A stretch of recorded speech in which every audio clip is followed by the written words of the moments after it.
90 రోజుల కోర్సు పూర్తి చేస్తే చాలు 100% ప్లేస్మెంట్ సపోర్ట్ తో సాఫ్ట్వేర్ జాబ్ మీ సొంతం. వెంటనే కోడ్ జ్ఞాన్ డెస్టినేషన్ ని సంప్రదించండి.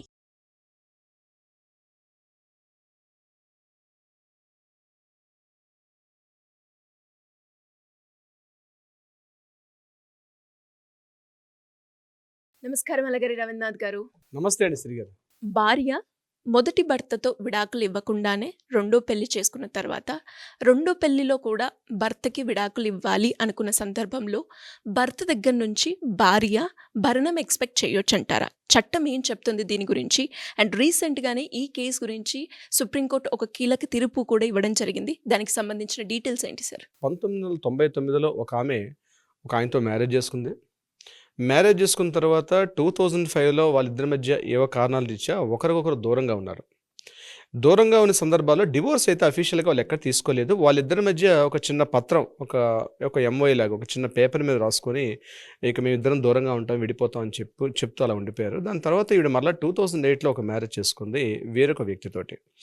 మ్యారేజ్ చేసుకున్న తర్వాత వీళ్ళకి ఒక 2009లో అనుకుంటాను వాళ్ళకి ఒక అబ్బాయి కూడా పుట్టాడు.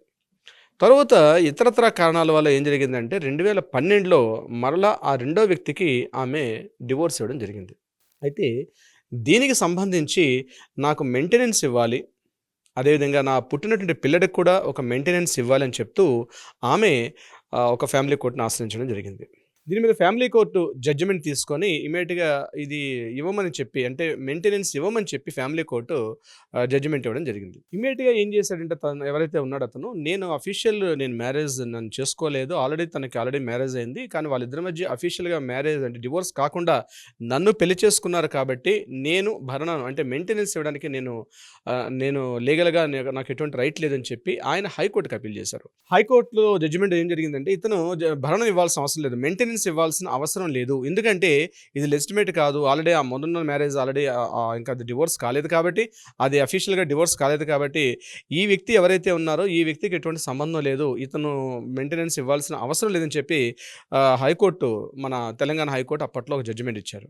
ఇమీడియట్గా ఆవిడేం చేశారంటే దీన్ని ఛాలెంజ్ చేస్తూ ఆవిడ సుప్రీంకోర్టుకి మరలా వెళ్ళారు. సుప్రీంకోర్టుకి వెళ్ళి నేను ఇలా మ్యారేజ్ చేసుకున్నాను, ఆయనేమో నాతో ఉండి కూడా ఇప్పుడు మెయింటెనెన్స్ లేదంటున్నారు కాబట్టి దీన్ని చేయమని చెప్పి ఆవిడ పిటిషన్ పెట్టుకుంటే దీని మీద సుప్రీంకోర్టు తీవ్రమైనటువంటి డిస్కషన్స్, ఆర్గ్యుమెంట్స్ అయిన తర్వాత చివరిగా చెప్పాలంటే ఒక బెంచ్ మార్క్, ఒక జడ్జిమెంట్ అయితే ఇచ్చారు దీనికి సంబంధించి. ఆ జడ్జిమెంట్ ఏంటంటే మొదటి మ్యారేజ్ డివోర్స్ అయినా కాకపోయినా రెండో మ్యారేజ్ చేసుకున్నారు, లీగల్గా ఆవిడ అన్ని రకాలుగా ఇతనితో పాటు అన్ని రకాలుగా ఆమె తాలూకా లైఫ్ని డీల్ చేశారు, పిల్లడు కూడా పుట్టాడు కాబట్టి ఖచ్చితంగా ఒక లీగల్ రైట్ ఉంది, ఆమెకి భరణం పొందే హక్కు ఆమెకు ఉంది కాబట్టి ఆ సెక్షన్స్ ప్రకారం, అంటే సెక్షన్ 125 ప్రకారం డెఫినెట్గా ఈ రెండో భర్త భరణం చెల్లించవచ్చు అని చెప్తూ ఒక జడ్జిమెంట్ కాపీ అనేది సుప్రీంకోర్టు ఇవ్వడం జరిగింది.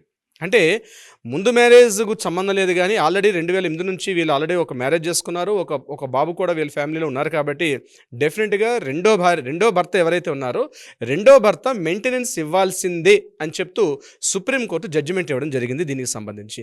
సో ఇక్కడ ఈ కేసు ఏంటంటే రేర్ కేసు కింద మనం పరిగణిస్తాం. అంటే ఇలా జరిగింది కాబట్టి ప్రతి కేసులో కూడా ఇట్లానే జడ్జిమెంట్ వస్తుందంటే నేనైతే చెప్పేది అంటే ఇది అన్ని కేసులకి అన్ని జడ్జిమెంట్కి ఇది వర్తించే అవకాశం ఉండదు. ఫస్ట్ ఏంటంటే మొదటి మ్యారేజ్ ఇంకా డివోర్స్ అఫీషియల్గా కాకుండా ఏదో పేపర్ మీద రాసుకున్నాం, లేదా వాట్సాప్లో మెసేజ్ పెట్టాం, లేకపోతే ఇద్దరం దూరంగా ఉన్నాం కాబట్టి నేను రెండో మ్యారేజ్ చేసుకుంటాను అనడం కూడా తప్పు. ఎందుకంటే అది బైగమిక్ ఎందుకు వస్తుంది అతనికైతే? అంటే ఒక మొదటి మ్యారేజ్ నుంచి అతను విడాకులు పొందకుండా, అంటే చట్ట ప్రకారంగా న్యాయపరంగా అతను ఎటువంటి విడాకులు పొందకుండా రెండో భార్యను చేసుకోవడం తప్పు.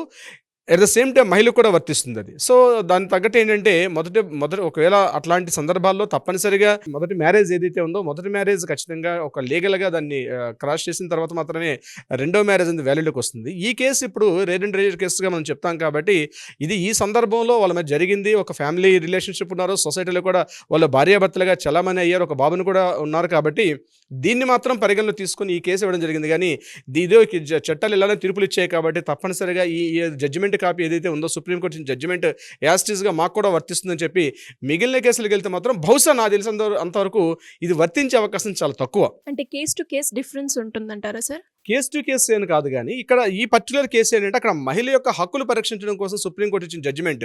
అంటే 2008 నుంచి కూడా ఆవిడ రిలేషన్షిప్లో ఉంది. ఇంకొకటి ఏంటి, లివ్ ఇన్ రిలేషన్షిప్ యాక్ట్ కూడా రీసెంట్గా మనం ఉమ్మడి పౌర స్మృతి లెక్కేసుకున్నట్లయితే అక్కడ ఖచ్చితంగా లివ్ ఇన్ రిలేషన్షిప్లో ఉండి అంటే మ్యారేజ్ చేసుకోకపోయినా లివ్ ఇన్ రిలేషన్షిప్ ఉన్న తర్వాత కూడా పిల్లల కన్నా లేదా ఎటువంటి ఉన్నా సరే ఖచ్చితంగా భర్త నుంచి భరణం పొందే హక్కు ఉంది. ఆ లివ్ ఇన్ రిలేషన్షిప్లో ఉన్నటువంటి వ్యక్తి నుంచి ఆ కింద పుట్టిన అబ్బాయికి కూడా అన్ని రకాల లీగల్ హక్కులు కూడా ఉన్నాయి, అంటే ఆస్తి పరంగా. కానీ వారసత్వపు హక్కు చట్టాలు లేవు. కానీ అతని స్వాధ్యతమైన హక్కు మీద మాత్రం, అతను స్వాధ్యతంగా సంపాదించుకున్న ప్రాపర్టీ మీద మాత్రమే ఇతనికి హక్కులు ఉంటాయి. సో అతను చనిపోయిన తర్వాత, అది కూడా అతను ఎవరైతే లివ్ ఇన్ రిలేషన్షిప్లో ఉన్న వ్యక్తి చనిపోయిన తర్వాత చట్ట ప్రకారంగా అతని యొక్క ప్రాపర్టీస్లో కూడా అడిగే హక్కు ఇతనికి ఉంది పుట్టిన అబ్బాయికి.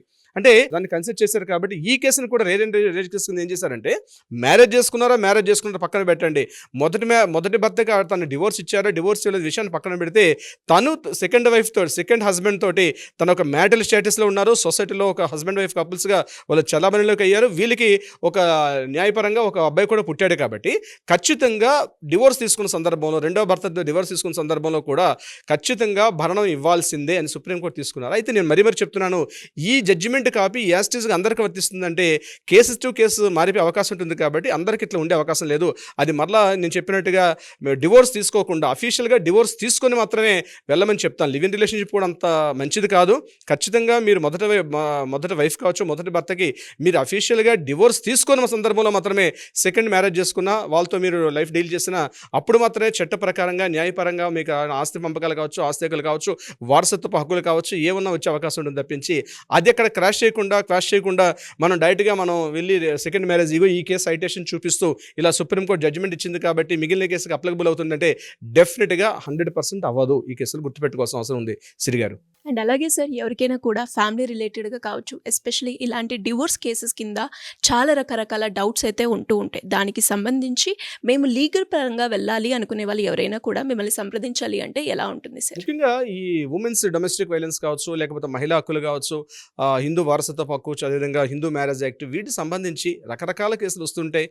వీటికి సంబంధించి ఏమైనా డౌట్స్ ఉన్నా, ఇన్ఫర్మేషన్ ఏది కావాలనుకున్నా కింద స్క్రోల్ అవుతున్న నెంబర్ని కాంటాక్ట్ చేయగలిగితే మన లీగల్ టీం వాళ్ళకి అప్రోచ్ అవుతారు. సరైన విధంగా వాళ్ళకి ఒక దిశానిర్దేశం, సలహా సంప్రదింపులు ఇచ్చే అవకాశం కూడా ఉంటుంది. అదే కాకుండా న్యాయ పరిష్కారం కూడా ఇచ్చే అవకాశం ఉంటుంది. సిరి గారు, thank you sir. Thank you so much అండి. సుమన్ టీవీలో మీ పర్సనల్ అండ్ బిజినెస్ ప్రమోషన్స్ కోసం కింది నెంబర్కి కాంటాక్ట్ చేయండి.